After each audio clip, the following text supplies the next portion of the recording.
The Morgan Report with David Morgan. David Morgan of themorganreport.com. It is a weekly perspective.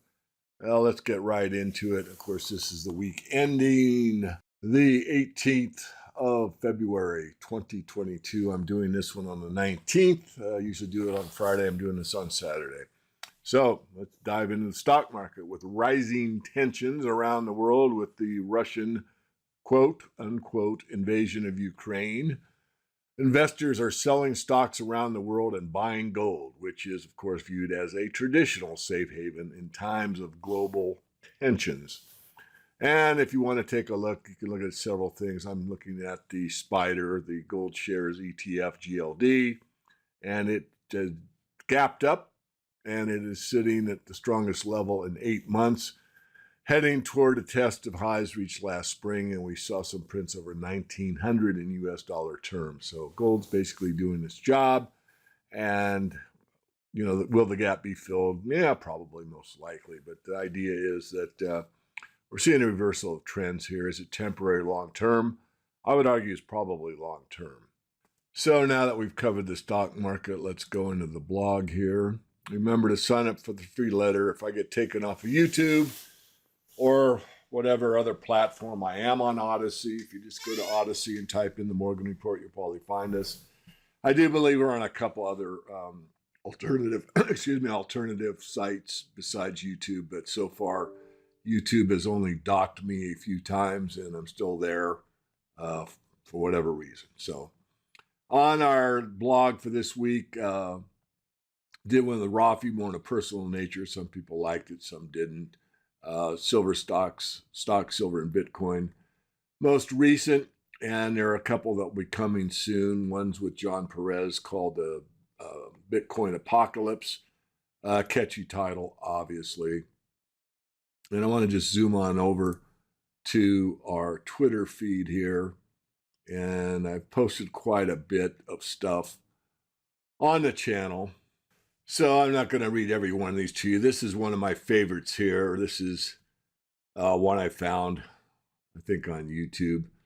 Got 709 likes. This is a gentleman talking in the UK or the EU about the banking system, and it's a truth bomb after truth bomb after truth bomb. I think it's only 2 minutes long, and you might enjoy it as kind of a refresher course on what's really going on in the banking system.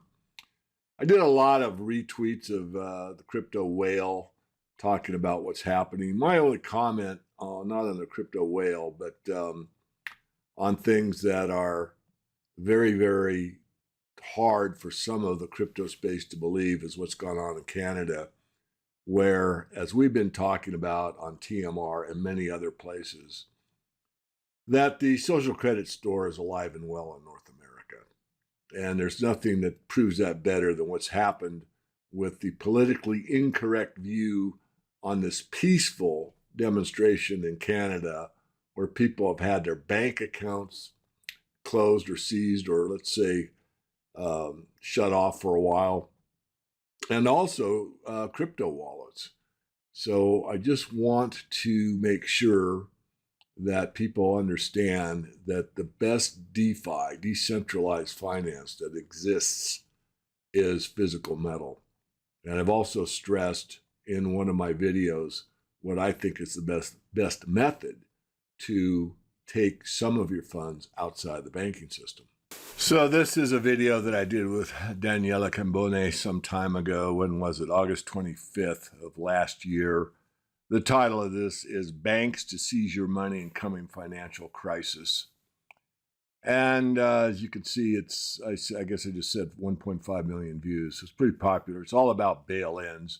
But what's going on in Canada right now is, I wouldn't call it a bail-in, but what I would call it is the banks have control of your money. So the point I've made over and over again is it's pretty hard to go into a bank and say, I want this much in currency. They're going to rebuke it, or they're going to stall, or they're going to tell you they need to get it. And probably all those things are true. The easiest thing to do is take a wire transfer or a check from the bank. It doesn't necessarily have to be a cashier's check, although if you're dealing in large amounts, probably best, or the other party might require it. and that is to put your fiat into metal. Do you go overboard? No. 10%, again, is probably enough for most people. I think 20% is a better number. Jeff Christian recently updated his view on how much is enough, and I think it dropped from 25%, and this is from 1968 to present day. I think it dropped from the 25% weighting to I think around 20%. I watched the video a few weeks ago, and I'm not sure he even said the number. I think he just showed the curve. But anyway, ballparking at 20%.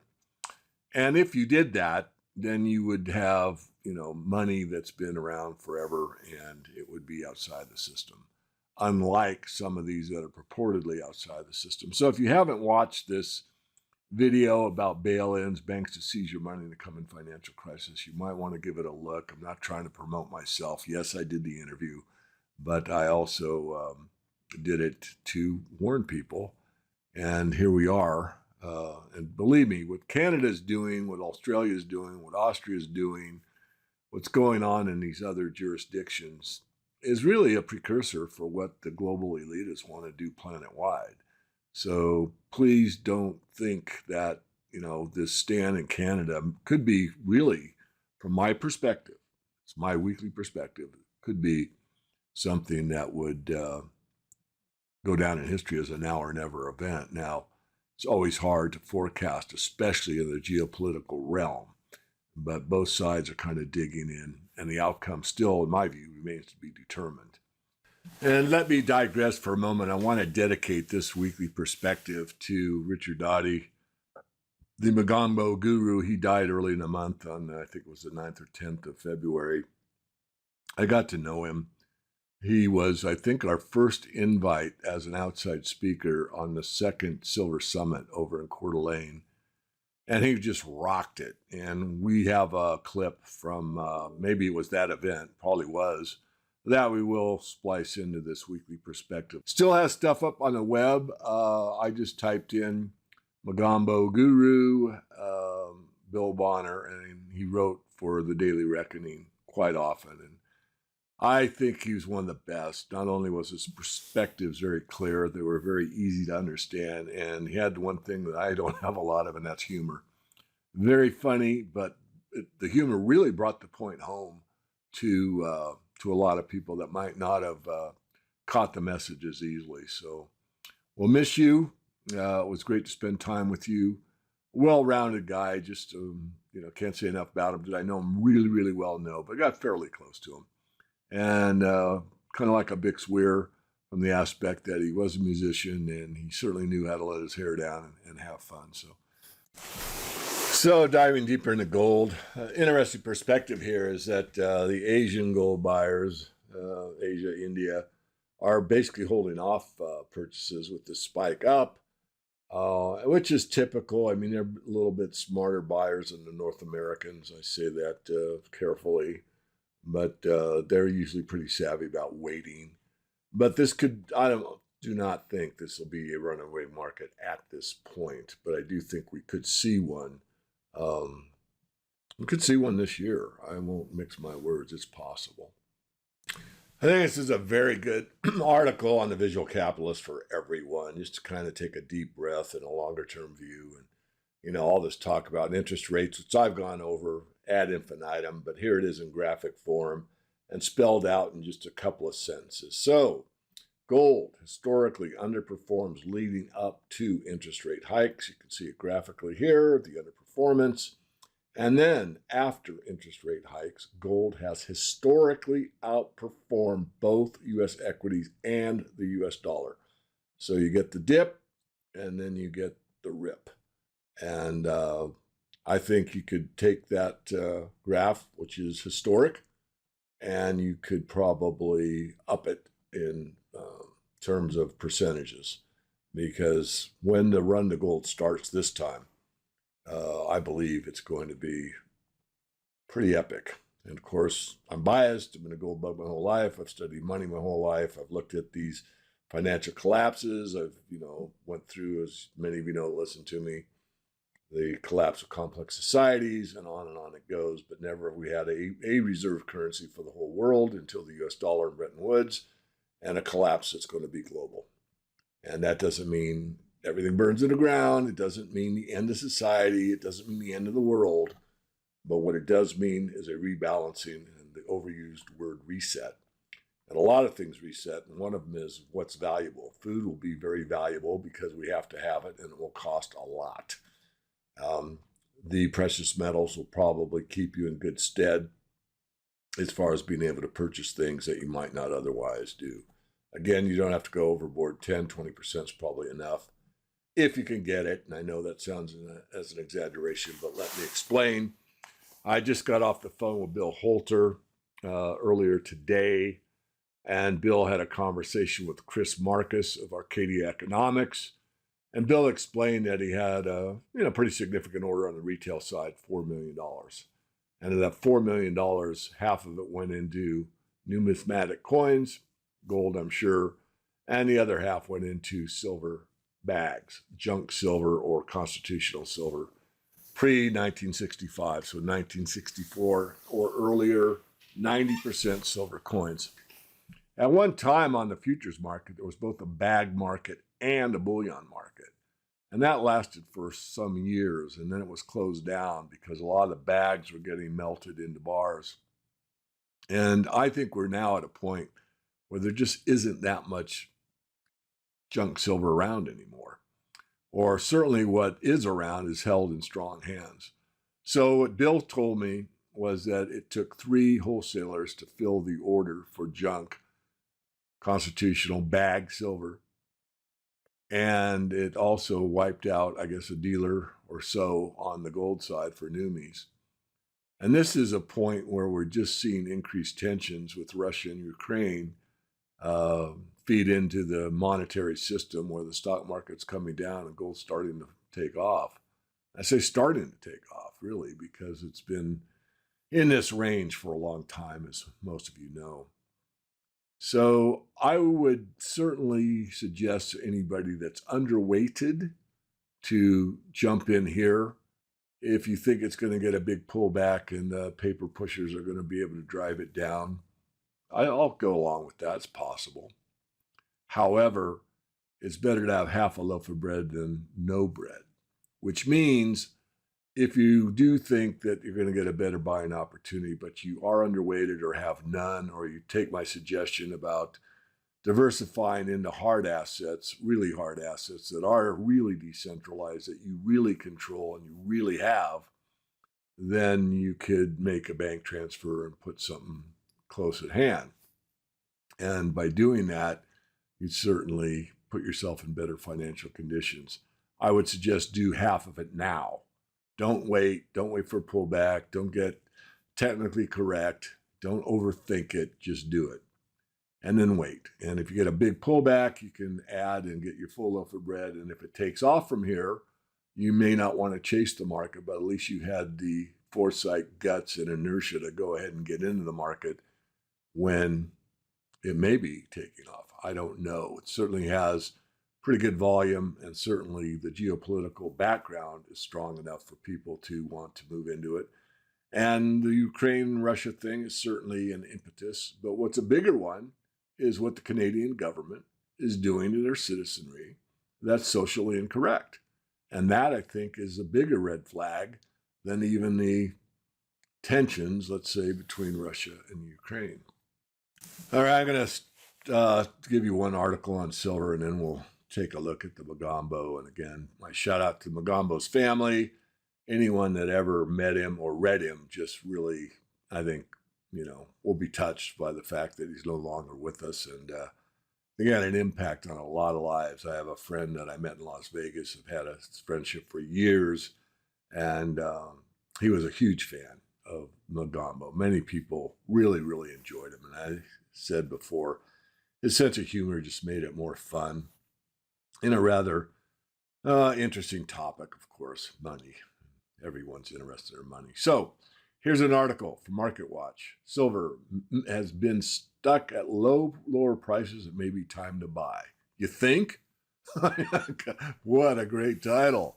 All right, Myra, what do you have to say here? Global demand for silver is on the rise and expected to reach record this year. Isn't that interesting? offering an opportunity for investors to buy the metal at prices that have seen little change in the past 6 months. True statement. A compelling argument can be made that 2022 will be a good year for silver. Okay, I think a few of us have said that. Shows silver versus the commodity index. You can see it's just drifting along aimlessly. And then, of course, once it catches a bid, it can really go. Because of demand sources, silver can be thought of as half gold, half copper. Yeah, I'll go along with that. I can't argue that. Yeah, when compared to returns since the end of 2020, copper's up 28%, gold's down 2%, and silver is down 12%. All true statements. Demand is expected to come from both traditional and cyclical businesses, as well as from emerging green industries. Well, I think we all know that. If inflation remains high and persistent, expect more investors to hedge their portfolios with some silver, Moy said. And those looking to mining stocks, ETFs, or owning the physical metal will have to decide what works best for their portfolio. Well, nothing works better than a real metal, and I'm not a metals dealer. Stocks are probably the best second choice, and then, of course, you can go into ETFs. The point that's interesting here to me is how much of a meme there is for silver being just an industrial metal. And this article, of course, doesn't say that. It says if inflation remains high and persists, expect investors to hedge. As Jim Sinclair has said, I hope I'm quoting him right, and it just reminded me from talking to Bill Holter earlier that silver is gold on steroids. Silver will outperform gold in a high uncertainty environment, which we are now in. It doesn't mean day after tomorrow it's going to be at $50, but what it does mean is more and more people will buy and hold and buy more. And people that are looking at their retirement or their stock portfolio or what's happening in their real estate holdings or just their savings that's being eaten away will start moving into the metals. And there's just not that much metal for that much funny money to pour into without driving the price higher. I know that's an old saw. I know it sounds like, I've heard that so often, David, I don't want to hear it again. So don't listen. So I'll leave it there. It's my weekly perspective. I'm going to end with something from Richard Doughty on the dollar. Goodbye, Mogambo. We'll miss you. I'll never forget my time with you and how much you brightened up. I think it was our second Silver Summit in Coeur d'Alene. And I will be back with you next week with another weekly perspective. This is David Morgan of the Morgan Report. Money has to serve three basic functions. One is a unit of exchange. I want something from you, and I give you money for it. For example, you have some incriminating photos of me. Then you turn them over to my wife, I will give you money. It's all been a value. The other is unit of account. When you're trying to compare apples and oranges, it's nice to know that you can use a standard unit of account to compare the two together. Apples are $3 a bushel and oranges are $4 a bushel. I don't know how much orange costs. I don't know. The third, but our modern money does actually perform both of those functions very well. I got the photos, you got your money. We have compared apples and oranges. The third one is a store of value. Modern money does not constitute a store of value. When you woke up this morning, you had, when you summed it all up in your net worth, if you're like me, somewhere about $25. But during the day, the dollar has gone down in value. Now you were at $24.96. Where did my 4 cents go? Well, I've been on the phone all morning long trying to find my 4 cents, and no one can tell me where my 4 cents went. That is the problem with money. In 1913, when the Federal Reserve System was founded, a dollar was worth $1. A loaf of bread in 1913 cost almost exactly the same as it did in 1796. How is that possible? You cannot have any inflation for over 100 years. Well, I'll tell you how it's possible, because there's only a fixed amount of money. There's only so much gold and silver in this world, and it has to be apportioned out among all of the goods and services. In a real economy based on sound money, prices will go down. They will go gradually down, and you will have a rising standard of living, and that is the whole point of the damn thing. We want rising standards of living. I don't want to be 4 cents poor at the end of the day. We want a rising standard of living. In 1913, a dollar was worth a dollar. What is a dollar worth now compared to that 1913 dollar? 2 cents! 2 freaking cents!